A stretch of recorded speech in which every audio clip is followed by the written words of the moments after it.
कैसे हो आप लोग? आशा करती हूँ आप सभी अच्छे होंगे। तो आज हम क्या पढ़ने वाले हैं?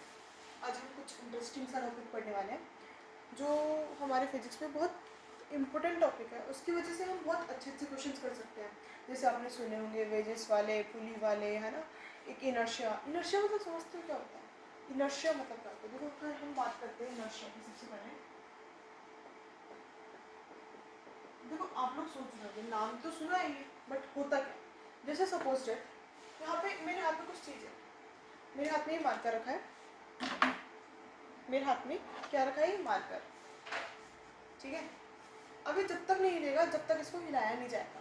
अब आप देख रहे हो तो हिल रहा है, अरे थोड़ा सा मोशन कर रहा है, बट देखो ये मार्कर है, ये जब तक नहीं हिलेगा, जब तक इसको हिलाया नहीं जाएगा। जैसे ही मैं इसको पकड़ के एक्सटर्नल फोर्स अप्लाई करूँगी इस पर, इधर या फिर इधर, तब जाके ये मूव करेगा। इट मीन्स इनर्शिया मतलब हम कह सकते हैं कोई चीज़ अगर आपकी रेस्ट पे है, कोई चीज़ अगर आपकी रेस्ट पे है, जैसे कि ये बॉल, ठीक है, बॉल ये ग्राउंड पे रखिए, ये जब तक बैठी हुई है, जब तक रेस्ट पे है, जब तक आप इसको एक्सटर्नल फोर्स अप्लाई नहीं करोगे, जब जैसे कि यहाँ पे कोई आया, इसने इसके लात मारी, ठीक है, तो ये बॉल घिसकती यहाँ पे आ गई। इट मीन्स इसके ऊपर एक्सटर्नल फोर्स अप्लाई किया गया इस पर्सन के द्वारा, तब जाके ये कहाँ गई? आगे गई, ठीक है। अभी आगे जा रही है विथ कांस्टेंट वेलोसिटी,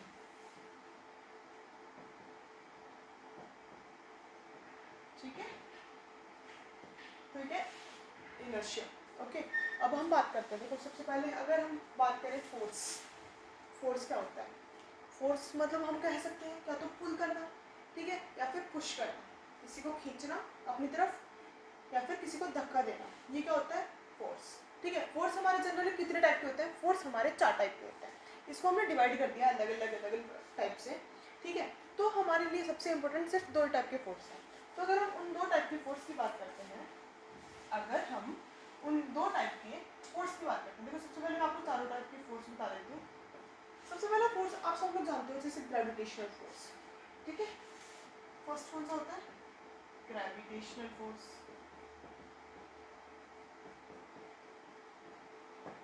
आपने सुनी होगी, ठीक है, न्यूटन बैठा था, ठीक है, एक पेड़ के नीचे, ऊपर से एक सेब आके गिरती है, एप्पल आके गिरती है, तब जाके वो दिमाग लगाता है। इट मीन्स आपकी फिजिक्स कहाँ से स्टार्ट हुई है? आपकी फिजिक्स ही एप्पल से स्टार्ट हुई है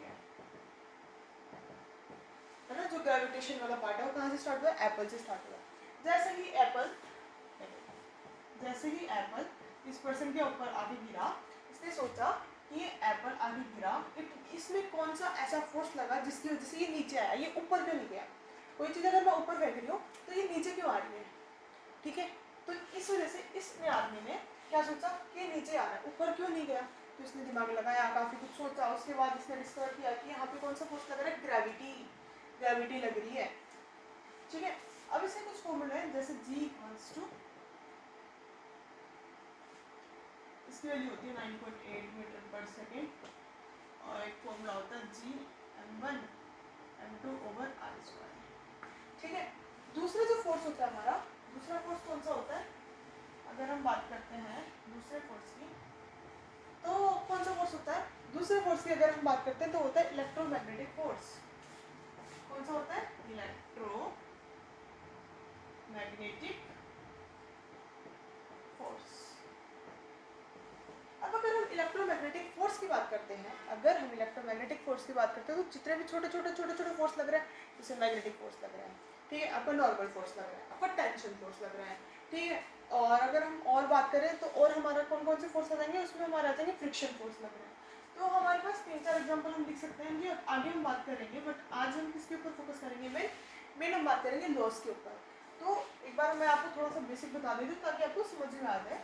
तो फ्रिक्शन फोर्स होता है, मैग्नेटिक फोर्स होता है, इलेक्ट्रोस्टैटिक होता है, ठीक है। इलेक्ट्रोस्टैटिक के बाद मैंने आपको एक और बताया था, नॉर्मल होता है, टेंशन होता है, टेंशन फोर्स है ये, टेंशन, ठीक है। अगर हम थर्ड टाइप की बात करते हैं तो होता है हमारा स्ट्रॉन्ग न्यूक्लियर फोर्स, और फोर्थ टाइप होता है हमारा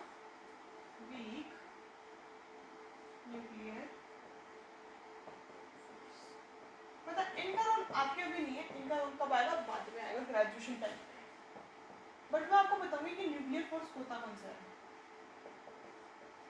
ठीक है। न्यूक्लियर फोर्स होता क्या, अब देखो आपने सुना होगा एटम है, ठीक है। एटम, एटम के अंदर क्या क्या होता है बताओ, बॉम्ब नहीं, एटम है। एटम, एटम में क्या होगा, प्रोटॉन भी होगा आपका और न्यूट्रॉन भी होगा। अब आप सोच रहे हो यार ये तो सेम ही टाइप के एटम है, ठीक है, सेम ही टाइप के क्या है ये एटम। एक एटम में अलग अलग टाइप के आपके पास है छोटे छोटे पार्टिकल, वो है प्रोटॉन और न्यूट्रॉन, ठीक है। अब आप सोच रहे हो इसका भी पॉजिटिव नेचर है, इसका भी पॉजिटिव नेचर है। अगर ये दोनों पॉजिटिव नेचर कैरी करते हैं तो आपने ये चीज सुनी होगी, क्या सुना होगा आपने, ये चीज सुनी होगी पॉजिटिव पॉजिटिव पास में आता है तो क्या होता है, रिपेल होता है।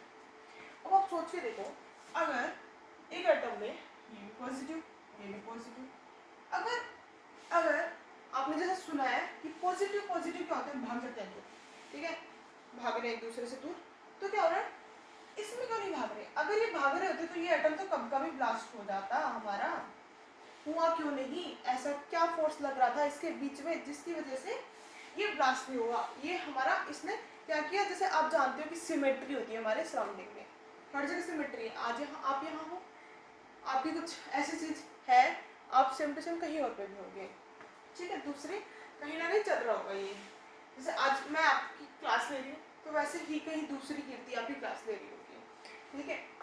तो हम जैसे सुना है, हम लोगों ने जानते भी हैं कि सिमेट्री एग्जिस्ट करती है, तो वैसे ही अगर यहाँ पे पॉजिटिव पॉजिटिव है तो आप ये बताओ कि ये ब्लास्ट क्यों नहीं हुआ, तो हम कहेंगे क्योंकि यहाँ पे कुछ एक ऐसा फोर्स लग रहा होगा जो इनको सिमेट्री बना रखा है। इट मीन्स यहाँ पे कोई नेगेटिव चार्ज जैसा लग रहा होगा, बोल सकते हैं, जो इनको क्या कर रहा है, पेयरिंग करवा रहा है। इट मीन्स उन दोनों के बीच में अट्रैक्शन हो रखा है, नेगेटिव पॉजिटिव के बीच में। आप लोग जानते हो अच्छे से कि नेगेटिव और पॉजिटिव चार्ज ही स्टेबल हो पाते हैं, कभी भी पॉजिटिव पॉजिटिव कभी भी नेगेटिव नेगेटिव स्टेबल नहीं होते। क्या बोला मैंने बोला कभी भी पॉजिटिव पॉजिटिव और नेगेटिव नेगेटिव स्टेबल नहीं होते हैं, ठीक है। तो अब यहाँ पे क्या हो रहा है, यहाँ पे क्या हो रहा है, यहाँ पे कुछ एक ऐसा अपने आप ही ऐसा फोर्स प्रेजेंट होगा, अपने आप में वो प्रेजेंट है, एग्जिस्ट करता है आपके एटम में, उस फोर्स को हम क्या बोलते हैं, न्यूक्लियर फोर्स, ठीक है। ये बाकी चीजें आपकी ग्रेजुएशन में आएगी, अभी जस्ट आपको समझाने के लिए कि कौन से टाइप के फोर्स है, इसलिए मैंने आपको जस्ट एक्सप्लेन किया, ठीक है। अब हम क्या पढ़ने वाले हैं, अब हम बात करेंगे एनएल, नाम सुना है क्या कभी, एनएलएम। अब आप सोच रहे होगे ये मैम क्या करवा रही है, क्योंकि मैम पता नहीं क्या करवा रही है, एनएलएम एबीसीडी के अकॉर्डिंग तो एलएमएन होता है, यहाँ एलएमएन की जगह एलएलएम हो गया, एनएलएम। फुल फॉर्म जानते हैं इसकी, एनएलएम की, Newton's law of motion, Newton's law of motion.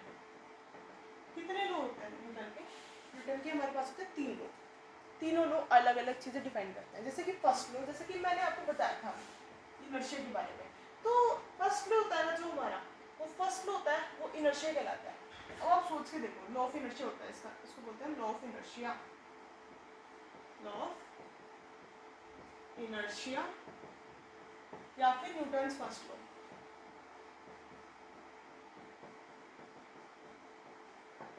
इस लॉ में अभी जैसा कि मैंने आपको बताया था इनर्शिया मतलब क्या होता है, तो आप खुद ही समझ सकते हो, है ना, क्या हो सकता है, सोचो जरा। देखो आप जानते हो कि इनर्शिया, मैंने बताया कि एक ऐसी बॉडी जिसको बिना किसी एक्सटर्नल फोर्स के वो हिले बिना, वो डुले बिना कहीं पे भी नहीं रहे। जैसे मैं यहाँ पे, आप सो रहे हो, ठीक है, आप सो रहे हो, संडे वाला दिन है, ठीक है, अब संडे वाला दिन है, आराम से 10 बज गए आपको, आप फिर भी उठने का नाम ले रहे हैं, आपकी मम्मी आती है और जोर से आवाज़ लगाती है, ओए उठ नहीं सकता क्या तू, ये वो समथिंग डांट लगाती, तो आप क्या करोगे, जल्दी से मूवमेंट करोगे, हाँ अभी उठ रहा हूँ समथिंग, हाँ अभी उठ रही हूँ। तो वैसा ही आपकी मम्मी ने क्या किया, एक्सटर्नल फोर्स अप्लाई किया, आपकी मम्मी का जो बोलना था वो क्या निकला, वो एक एक्सटर्नल फोर्स था, ठीक है। ये जस्ट एक एग्जाम्पल है, ठीक है। तो इसमें हम एग्जाम्पल ले सकते हैं, जैसे कि एग्जाम्पल में हम क्या ले सकते हैं, एग्जाम्पल में हम ले सकते हैं रेस्ट पोजीशन ऑफ बॉल, ठीक है। When you kick a ball, जब आप एक बॉल को किक करोगे, जोर से क्लात की मारोगे, तो बॉल कहाँ जाएगी, आगे जाएगी, तो वो भी क्या है, अपना इनर्शिया। अब इनर्शिया जनरली 3 टाइप के होते हैं। कौन कौन से होते हैं? Inertia of rest, inertia of rest, दूसरा होता है हमारा इनर्शिया ऑफ मोशन, और तीसरा होगा हमारा इनर्शिया ऑफ डायरेक्शन। क्या होगा? Inertia of direction. क्या होगा?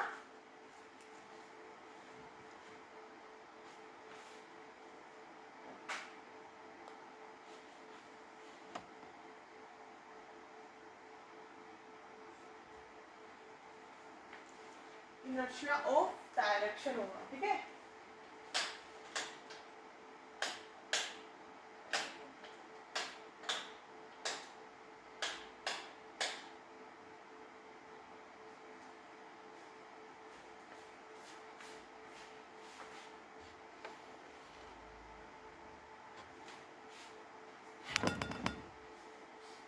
ठीक है। अब देखो, अगर हम बात करते हैं कि तीनों टाइप के क्या क्या होते हैं, जैसे अगर हम बात करें, सोचे कि यार इनर्शिया ऑफ रेस्ट है, ये तो समझ में आ रहा है कि आप सो रहे हो, first thing. Inertia of motion कब हुआ? जब आपकी मम्मी ने आवाज़ लगाई। और इनर्शिया ऑफ डायरेक्शन कब हुआ? जब आप उठे जल्दी से और आपने डायरेक्शन चेंज की। डायरेक्शन मीन्स आप अपना बेड को छोड़ चुकी हो और उठ के जा चुकी हो, उठ के खड़े हो गए, बोल दिए हाँ मम्मी उठ चुका हूँ। ठीक है, तो मैंने आपको तीनों एग्जाम्पल समझा दिए सिंपल तरीके से, तीनों के एग्जाम्पल। रेस्ट कब हुआ? जब आप सो रहे हो आराम से। मोशन कब हुआ? मोशन का स्टार्ट कब हुआ? मोशन कब होगा? जब आपकी मम्मी की आवाज़ आई आपके कानों तक, और आपके कान मतलब आपको ऑर्डर कर रहा है आपका माइंड कि अब उठ जा। और डायरेक्शन कब होगा? जैसे ही आपका ऑर्डर, दिमाग ने ऑर्डर दिया कि उठ जा, उस टाइम पे आपका जस्ट उठ के चले जाना। ठीक है, आपका बेड छोड़ देना इनडायरेक्टली। और अगर हम दूसरी बात करें, दूसरे एग्जांपल्स की बात करें, अगर हम अपने पॉइंट ऑफ जैसे कि कार है, ठीक है, दूसरे एग्जांपल की बात करते हैं। कार है, ठीक है, आपने स्टार्ट नहीं की, जब तक वो कौन सी पोजीशन पे है? रेस्ट पे है। ठीक है, कार को जैसे ही आपने एक्सीलरेट किया, एक्सीलरेट मतलब समझते हो ना? समझते हो? ठीक है, तो आपने जैसे ही कार को एक्सीलरेट किया, वैसे ही आपका मोशन आ गया, इनर्शिया ऑफ मोशन। आपकी कार चलने लगी है, चल रही है, ओके। ठीक है, चलते चलते यहाँ पे रुक गई। जैसे देखो, मैं यहाँ पे रेस्ट पे हूँ, ठीक है, मुझे मोशन पे जाना है, तो मेरे पास एक एक्सटर्नल फोर्स लगा, मैं डायरेक्ट सेम डायरेक्शन, ओके। अब डायरेक्शन चेंज करना है मुझे, I want to change my direction, then what I'm do, just I turn like this. तो मैं ऐसे घूमी और मेरा डायरेक्शन चेंज हो चुका है। तो ये क्या हो गया? मेरा inertia of motion. It means without external force you can't say about inertia. ठीक है, और अगर हम इसमें बात करते हैं सेकेंड लॉ की, तो जो सेकेंड लॉ है न्यूटन्स का सेकेंड लॉ क्या कहता है? बहुत अच्छा है न्यूटन्स का सेकेंड लॉ, मोमेंटम के ऊपर डिपेंड करता है। ठीक है, न्यूटन्स सेकेंड लॉ, ओके। इसमें क्या होता है? देखो, फॉर्मूला होता है F इक्वल्स टू ma और F equals to dp/dt। these two formulas करें, ओके। अब देखो, आपको एग्जांपल देती हूँ। एग्जांपल लो, आपके पास एक स्कूटी है और एक ट्रक है, स्कूटी है और एक ट्रक है। ठीक है, आपको ज़्यादा फोर्स कहाँ लगाना पड़ेगा कि ताकि वहाँ पे वो आपका मूवमेंट कर सके एक प्रॉपर डायरेक्शन में? मैंने बोला क्या बोला मैंने बोला आपको ज़्यादा फोर्स कहाँ पे अप्लाई करना पड़ेगा जिसकी वजह से आपका जो भी स्कूटी या फिर ट्रक जल्दी से मूव कर सके। अब आप सोच के देखो, एक स्कूटी है और एक ट्रक है, बताओ किसका मास ज़्यादा है? इसका और इसका? इसका ज़्यादा है, सही बात है। अगर इसका मास ज़्यादा है तो क्या आपको इसमें ज़्यादा फोर्स अप्लाई करना पड़ेगा? Yes, we need to more apply force. ठीक है, और अगर हम इसकी बात करते हैं तो इसमें क्या है? स्कूटी में क्या होता है? स्कूटी में आपका जो मास है वो क्या कम है एज कम्पेयर टू ट्रक। ऐसे मत सोचना कि स्कूटी में भी मैम मास तो कम होता नहीं है, नहीं, ऐसा नहीं है। आपको जस्ट कंपैरिजन दिया गया है, मैंने दो चीज़ों का बीच में कंपैरिजन दिया है। ठीक है, तो स्कूटी के मास की बात करते हैं तो इसका स्कूटी का मास क्या होता है? कम होता है as compare to truck mass. Okay, तो आपको फोर्स कहाँ पे ज़्यादा अप्लाई करना पड़ेगा? यहाँ पे अप्लाई करना पड़ेगा। ठीक है, तो इसका मतलब, और आपको मोमेंटम भी ज़्यादा अप्लाई करना पड़ेगा, इस पर अप्लाई करना पड़ेगा। तो इसका मतलब हम क्या कह सकते हैं, इसका मतलब हम लोग कह सकते हैं कि अगर आपका फोर्स, आपका अगर मास ज़्यादा है तो वहाँ पे आपको ज़्यादा मोमेंटम अप्लाई करना पड़ेगा, ठीक है। और अगर हम इसकी यूनिट की बात करते हैं, ऐसा यूनिट, ऐसा यूनिट मतलब समझते हो क्या, फर्स्ट चैप्टर में पढ़ा होगा आप लोगों ने, ऐसा यूनिट, फोर्स की ऐसा यूनिट क्या होती है, न्यूटन। और अगर वैसे बात करें तो वैसे क्या होती है, केजी मीटर पर सेकेंड स्क्वायर, एम आई राइट, केजी मीटर पर सेकेंड स्क्वायर, यही होती है ना। देखो मास की कितनी होती है, केजी, एक्सेलरेशन की कितनी होती है, मीटर पर सेकेंड स्क्वायर। तो इन दोनों को जोड़ दोगे तो क्या बन जाएगा, केजी मीटर पर सेकेंड स्क्वायर बन जाएगा। तो इसकी ऐसा यूनिट क्या होती है, केजी मीटर पर सेकेंड स्क्वायर, ठीक है। और एक बार मैं आपको थर्ड लॉ बता देती हूँ, फिर हम क्वेश्चन डिस्कस करते हैं, ठीक है। उसके बाद थर्ड लॉ, थर्ड लॉ तो सब जानते होंगे यार, कितना बहुत अच्छा लॉ है third law, action and reaction. अब तो समझ गए होंगे एक्शन एंड रिएक्शन क्या होगा, एक्शन एंड रिएक्शन या फिर third law of motion.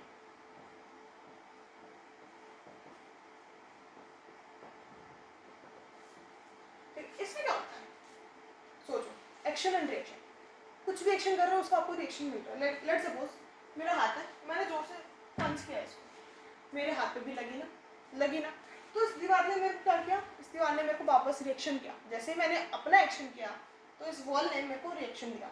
Let suppose आपने किसी के थप्पड़ मारा, ठीक है, आप सोच रहे हो आपने थप्पड़ मारा, बट आपके हाथ पे भी लगेगी, आपके हाथ पे भी दर्द होगा थोड़ी देर तक, तो वो क्या आपका एक्शन एंड रिएक्शन है।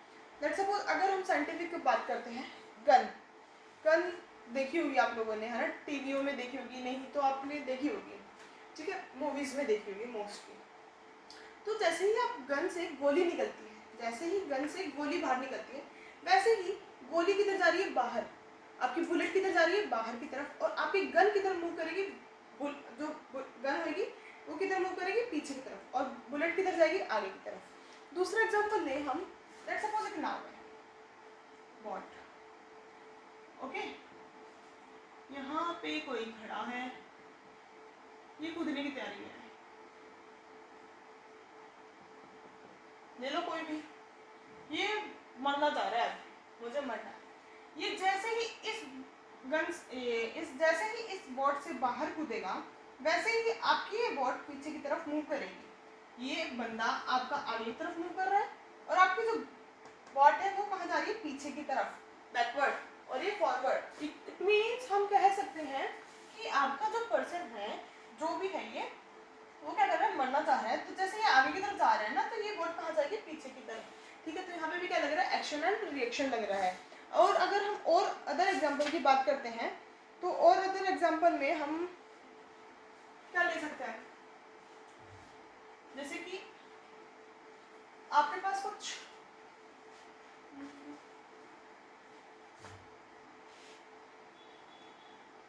यहाँ पे लेट सपोज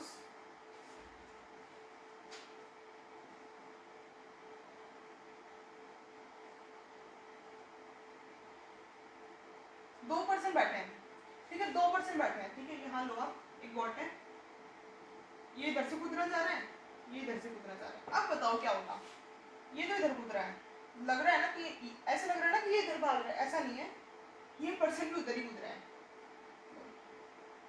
ठीक है। अब दिख रहा है थोड़ा थोड़ा, इधर जा रहा है, ये इधर कूदना चाह रहा है, बॉडी नहीं लग रही है, तो अरे बोट तो बनाओ पहले मैम, ठीक है, इक्वली ये बोट है, तैर रही आराम से, दोनों मरना चाह रहे हैं, अपनी जिंदगी को खोना चाह रहे हैं, लड़ाई हो गई होगी इनके बीच में, तो क्या कर रहा है, ये इधर कूदना चाह रहा है, ये इधर कूदना चाह रहा है। अब ये बताओ, ये बोट किधर भागेगी, किधर भाग सकती है बताओ। लेट्स सपोज अगर ये हमारा कूद रहा है, तो उस टाइम पे हमारी बोट इधर खिसक रही है, एक्स डिस्टेंस, ठीक है। अगर ये हमारा कुछ स्पीड से कूद रहा है, सेम स्पीड से कूद रहे हैं लोग चॉइस के लिए, तो वैसे ही हमारे क्या होगा, ये बोट पीछे की तरफ आ रही है, बट ये पर्सन जैसे ही इधर कूद रहा है, तो ये बोट हमारी किधर जा रही है, उस तरफ जा रही है। इट मीन्स इस बोट के ऊपर कोई भी फर्क नहीं पड़ेगा, ठीक है। तो ऐसे हमारा हो गया ये थर्ड लॉ ऑफ मोशन। अब हम कुछ एग्जांपल्स की बात करते हैं जो हमारे एग्जाम्स में आए हुए हैं, जेई में, नीट में, उसकी हम बात करते हैं, छोटे छोटे एग्जांपल्स की बात करते हैं, बताती हूँ मैं आपको।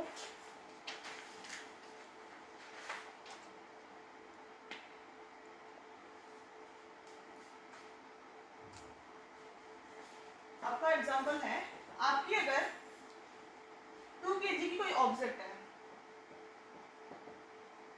ठीक है, वो 3 मीटर पर सेकंड से चल रही है। कितनी स्पीड से चल रही है वो? 3 मीटर पर सेकंड से चल रही है। तो आपको उसके ऊपर जो फोर्स अप्लाई हो रहा है इन 2 सेकंड्स में, 2 सेकंड्स में जो फोर्स उसके ऊपर अप्लाई हो रहा है, फोर्स रिक्वायर्ड निकालना पड़ेगा। तो बताओ कैसे निकालोगे? आपके पास मास गिवन है, मास कितना है? 2 kg। आप निकालो वीडियो को पॉज करके, ठीक है, मैं करती हूँ तब तक, फिर मैच करना आंसर। मास कितना है? 2 kg और वेलोसिटी कितनी है? 3 मीटर पर सेकेंड। ओके, और अगर हम टाइम की बात करते हैं, टाइम कितना लग रहा है? 2 second. What we need to find? We need to find force. अभी हमने सेकंड लॉ ऑफ मोशन पढ़ा था। सेकंड लॉ ऑफ मोशन में क्या था? सेकंड लॉ ऑफ मोशन के अकॉर्डिंग फोर्स का फॉर्मूला क्या बताया था मैंने? Mass into acceleration. अब देखो मास तो आपके पास है, वेलोसिटी भी है, टाइम भी है, एक्सेलरेशन नहीं है। एक्सेलरेशन कैसे फाइंड कर सकते हैं?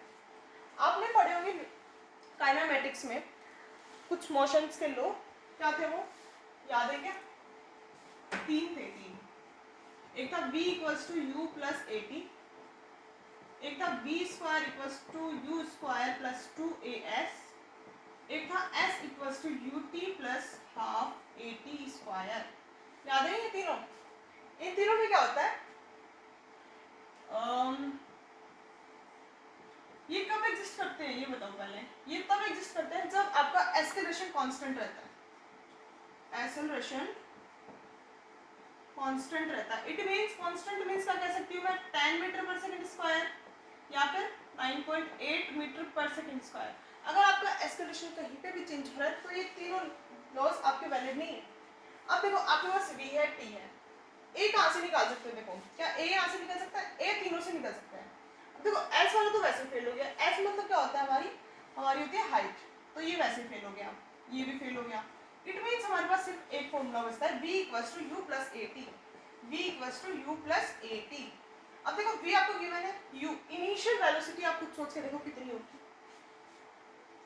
ये इनिशियल वेलोसिटी से चल रहा है शायद, हाँ, ये इसकी इनिशियल वेलोसिटी है। 3 मीटर पर सेकंड क्या है आपकी इनिशियल वेलोसिटी, मतलब इस स्पीड से वो चल रहा है, खुद चल रहा है। लास्ट में जाके एक टाइम पे आके रुक जाएगा। इट मींस आपकी जो फाइनल वेलोसिटी होने वाली है क्या होगी? 0। यू आपको गिवन है 3 प्लस ए एंड टी कितना होगा? 2। इट मींस आपका ए कितना हो जाएगा? -3/2। ये हो जाएगा -3/2 कितना होता है? -1.5। ठीक है, अब इसमें पुट कर दो n इक्वल्स टू मास कितना है? 2 इंटू 1.5, तो कितना आंसर आ जाएगा? -3। तो हम कह देंगे कि हमारा क्या होगा? फोर्स कितना अप्लाई हो रहा है? 3 न्यूटन, बट किस डायरेक्शन में? अपोजिट डायरेक्शन में। ठीक है, तो ऐसे ही दूसरा एग्जांपल करवाती हूँ आपको।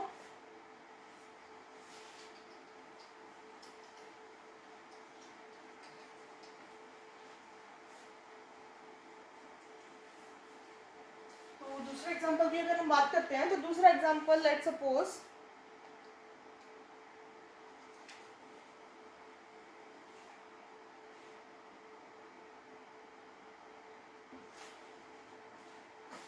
आपके पास एक 1 kg की बॉल है।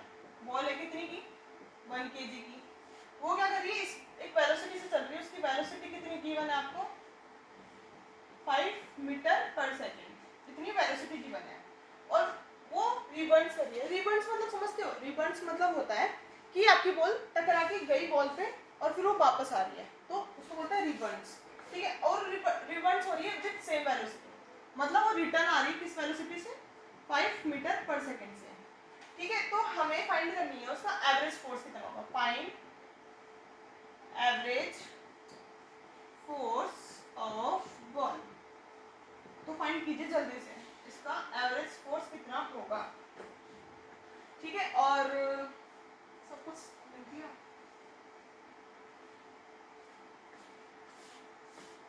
फाइव मीटर पर सेकेंड से आ रही है, कितने टाइम में आ रही है? इन 0.1 सेकेंड। एवरेज फोर्स फाइंड कीजिए कितना होगा।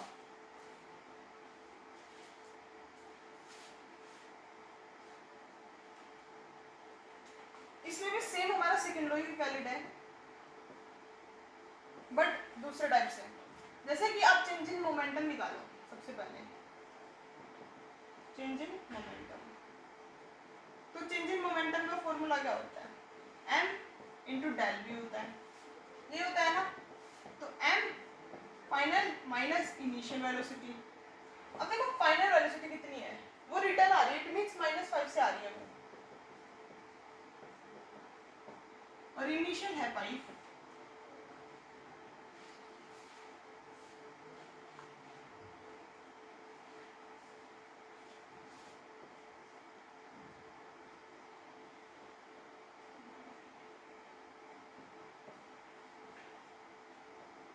मास कितना गिवन है आपको? 1 kg। तो आपका चेंज इन मोमेंटम आ रहा है वो कितना आ रहा है? 10 आ रहा है, 10। ठीक है, और ये बात आप जानते हो F इक्वल्स टू क्या होता है? dp over dt।